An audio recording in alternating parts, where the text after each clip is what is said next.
Grete Waitz was never happier than when she was running. Over the course of her career, Grete the Great not only achieved a huge amount of personal success, but she also transformed the way that women's long-distance running was viewed around the world. Grete grew up in Oslo, where she worked for years as a schoolteacher. However, her true passion was always distance running.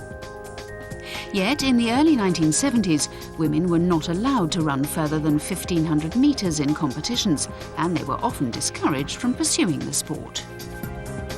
When I was 17 or 18, women were only allowed to run in the 1,500 meters, and so I naturally tried that. But then, gradually, things started to change. The regulations allowed women to run longer and longer distances.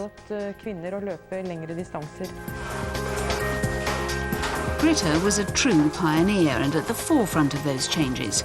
She competed for Norway over 1,500 metres at the 1972 and 1976 Olympics, and she would take any opportunity to showcase her talents over the longer distances, despite the criticism she and her fellow competitors had to endure from some sections of the media. When we ran the 3,000 metres for the first time at the Bislett Games in Oslo, some newspapers were furious, and there were even headlines saying, "Spare us the ghastly sight of sweating, tired women running 7 laps around a track." There was a lot of resistance to women running further than 1,500 metres. By the late 1970s, Grete was looking for greater challenges. In 1978, she cruised to victory in the 5K race at the World Cross Country Championships. It was the first of her 5 titles at the event. Her next challenge was the marathon.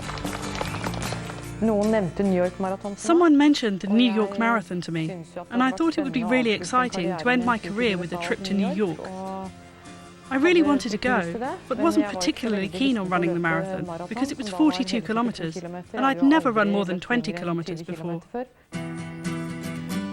Despite her inexperience over the distance, Grete was a natural. She won her first ever marathon in 1978 in record time. In total, she won 9 New York marathons, 2 London marathons, as well as the inaugural World Championship title in Helsinki in 1983. Grete's incredible performances came at a time when global interest in the event was booming. As a result, the women's marathon was introduced to the Olympics at the 1984 Games in Los Angeles. In the 1980s, street races and marathons had become extremely popular, and there were women all over the world who were running distances longer than 1,500 metres. So I think that people started to ask the question, why should these women be shut out of the Olympics? I think the fact that marathon running was so popular in the United States also put extra pressure on the IOC to allow women to compete. After all that she had achieved, the LA Games gave Grete the opportunity to win a first Olympic medal over a distance that had defined her career. It was the greatest field ever assembled.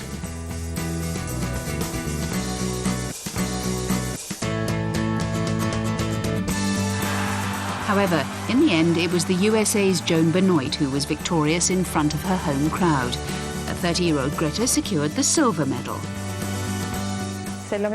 Even though I came into the Olympic Stadium knowing that I'd finished second, I still got goosebumps when I heard the crowd's reaction. They were roaring as I completed the last lap. I was more than 400 metres behind, but it was a fantastic feeling. In a career spanning more than 20 years, Grete's achievements inspired a generation of female distance runners. Grete sadly died last year at the age of 57, following a long battle with cancer. A true athletics trailblazer who tirelessly pursued her dream, Grete Waitz was at the forefront of a movement that finally helped to smash the sport's gender barrier.